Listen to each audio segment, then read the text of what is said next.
นะห้าคนออกมาเนี่ยเขาจะฮู้บ่2 คนนี้อยู่ใส่บ่ฮู้เพราะว่าเขาเจ้าบ่ได้เข้าเดียวเขาคนละเทื่อเขามือเดียวซะแต่ว่าคนละเวลา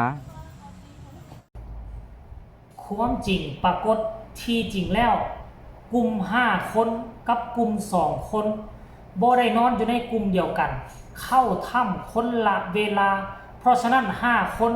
เลยงงและก็บ่ฮู้จักสิตอบเจ้าหน้าที่กู้ภัยตอนทับอิฐนั่นเองสบายดี FC แฟนคลับทุกท่านก็แล้วกันหวังว่าทุกคนยังบ่หลับยังบ่นอนคงจะคอยติดตามการเคลื่อนไหวของการกู้ภัยของการช่วยเหลือคนที่เข้าไปติดอยู่ในถ้ำบ้านพันไซเมืองลองแจ้งแขวงไซสมบูรณ์อยู่ที่สปป.ลาวนั่นเองเป็นเวลาผ่านมาหลายมื้อแล้วเนาะตั้งแต่มื้อเขาเจ้าเริ่มเข้าไปติดจนมาฮอดปัจจุบันนี้น่าจะเข้ามื้อที่10มื้อที่11มื้อนี้วันที่30ซึ่งเป็นมื้อที่ข่าวดีและก็ข่าวใหญ่ทั่วโลกแม้แต่นักข่าว CNN ก็ยังลงมาถ่ายทำเก็บกำข่าวด้วยตนเองท่านผู้ชมเจ้าแขวงเจ้าเมืองเป็นกลุ่มคนที่เขาเอิ้นว่าน่าสรรเสริญที่สุดเป็นเสาหลักของลูกของหลานเป็นเสาหลักของทีมกู้ภัยเป็นกองนุนที่มั่นคงมั่นแกนจนก่อให้เกิดกอบกู้ชีวิต5 คนที่ติดถ้ำออกมาจนได้หลังจากเอา5 คนออกมา1 ใน 5 คนนั่นได้มาถามชาวบ้านที่ไปช่วยเหลืออยู่หน้าถ้ำว่า2 คนเป็นไผ2 คนคือไผไทบ้านเฮาบ่หรือไทบ้านอื่นเพราะว่ากลุ่มของพวกค่อยนี่มีแต่5 คนเข้าไปอ้าวสมพ่อดอกจึงบ่ค่อยได้ข้อมูลพ่อปานใดข้อมูลที่5 คนบอกให้ทีมกู้ภัยนั่นก็คือทัดไปทางด้านหน้าหลาย10 เมตรมันสามารถไปได้และมันเป็นห้องที่แตกนอคะแนงไปหลายซอยวาซันเดชและเข้าไปทางด้านในนี่มันมีบอลลบฟ้าลบฝนลบน้ำท่วมน้ำบ่มีทางที่จะท่วมฮอดก็ได้ข้อมูลซ้ำนี่สำหรับข้อมูล2 คนนั่นคือ5 คนนี่บ่ฮู้จักในเมื่อมันเป็นแนวนี้แล้วก็ถือว่ากู้ภัยนี่สิเฮ็ดอะไรต่อไปแต่ว่ากู้ภัยนี่ยืนยันแล้วสู้ต่อไปบ่มีถอยแต่ว่าผู้ที่ปัจจุบันนี่ผู้ที่เป็นตาลูโตนที่สุดนั่นก็คือน้องตายน้องอ้วนนี่พอกลับมาแล้วแต่คนซื้อตายนี่ยังอ้ายบ่หรือว่าอ้ายเคยนี่แหละเป็น1 ใน 2 คนนั่นนี่น่ะตายก็ได้ยินที5 คนนั่นเว้าก็เอาบ่ฮู้เด้ว่ากลุ่มสมค่อยมีแต่5 คนนี่2 คนเขาเป็นไผไทบ้านใดว่าซั่นเพราะว่าเขตถ้ำตัวที่เขาเจ้าไปติดนี่มันกวมอยู่ใน2 หมู่บ้านหนึ่งกับหมู่บ้านพันไซเป็นจุดที่ตั้งของกองบัญชาการและอีกบ้านหนึ่งถือว่าบ้านพระหรือว่าบ้านพระใหญ่นี่แหละท่านผู้ชมเอ้ยบ้านพระจักอย่างแหละพระพุทธรูปแหละบ้านพระคำว่าพระนี่แหละ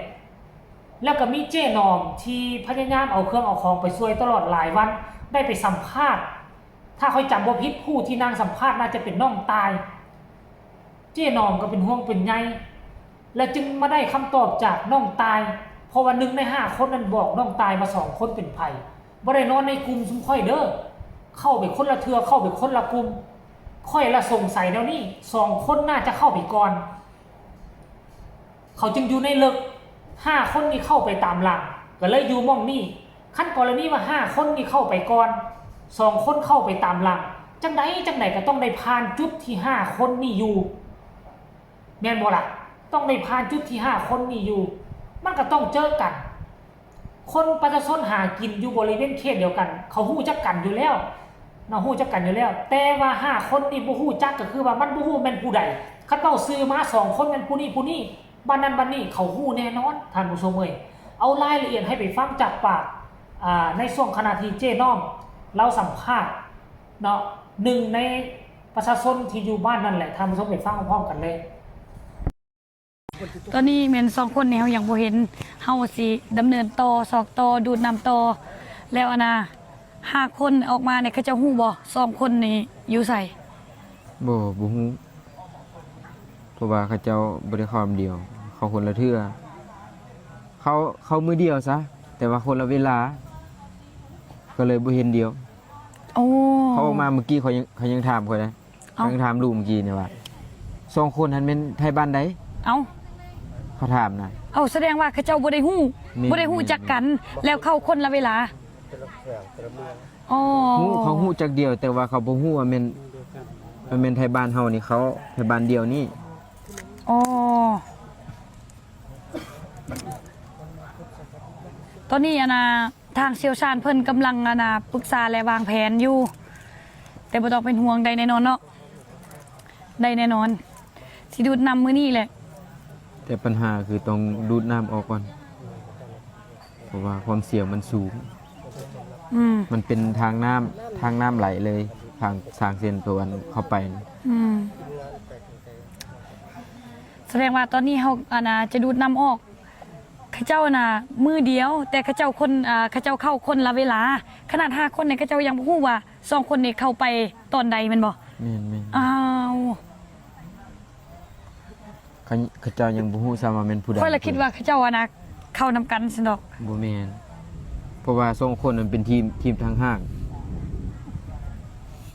แสดงว่าเขาเจ้าบ่ได้ฮู้จักกัน เข้าคนละเวลา และตอนนี้5คนปลอดภัยและยังเหลือ2คน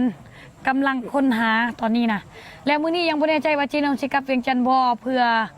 เขาเจ้ามีอุปกรณ์ที่สำคัญต่างๆจีน้องสิได้เอามา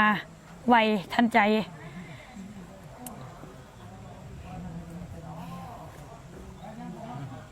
เจ้าอยากเว้าหยังบ่ เมื่อย เว้ายังบ่ได้ตอนนี้ เป็นหยัง ขึ้นยังบ่ออก ก็ถือว่าน่าเป็นห่วงได้ทุกคนน่าเป็นห่วงสำหรับน้องตายนี่ก็เว้าหยังบ่ออกเด้เพราะว่าคนของตนเองยังคาอยู่หั่นคนหนึงแล้วมาถาม5คนนี่ว่าบ่ฮู้บ่ได้ไปนํกันอ้าวแล้วสรุป2คนล่ะอยู่ในถ้ำหรือบ่อยู่ในถ้ำนี่ปัจจุบันนี่สำหรับค่อยตั้งคำถามแนวนี้นะแต่ว่าลองไปถามเบิ่งก็สิอยู่ในถ้ำนั่นแหละเพราะว่าอย่างลูกเมียญาติพี่น้องแล้วก็โตน้องตายเป็นพี่น้อง ก็มาเฝ้าอยู่หน้าถ้ำนี่นั่นหมายความว่าถ้ำนี่เป็นบอนที่ข้าเจ้าเข้าไปตลอด เพราะว่าเคยถามแล้วว่าข้าเจ้าเคยเข้าไปทำมาหากินอยู่นี่ตลอด นั่นหมายความว่านี่บ่แม่นครั้งแรกของเขา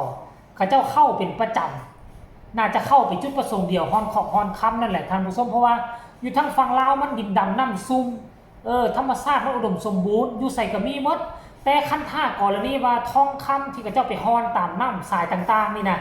สามารถเฮ็ดได้ก็เห็นท้องถิ่นก็อนุญาตให้ประชาชนเฮ็ดได้อยู่แต่อันที่ให้เข้าถ้ำแล้วหรือว่าตั้งไปเจาะอุโมงค์ขุดเอาดินออกมานั่นเฮ็ดแบบนี้นี่ตามที่ค่อยฮู้นั่นก็คือผิดกฎหมายนะคันกรณีว่าไปเอาฮอนแฮฮอนไส้อยู่ตามแม่น้ำหันแท้โอเคได้แต่อันนี้ตั้งใจไปขุดไปค้นเอาถึงแม้จะใช้เครื่องมือปฐมประทานเนาะแต่ทางด้านกฎหมายก็มันบ่ถูกต้องไหนมันบ่ถูกต้องสมัยก่อน10ปีหลังไปนี่ถูกต้องอยู่แต่ว่ายุคหลังๆมานี่กฎหมายเริ่มเข้มแข็งแล้วท่านผู้ชม FC แฟนคลับเอากับข้อมูลล่าสุดที่ได้มาอาจจะถูกอาจจะบ่ถูกประการใดก็ให้ทุกคน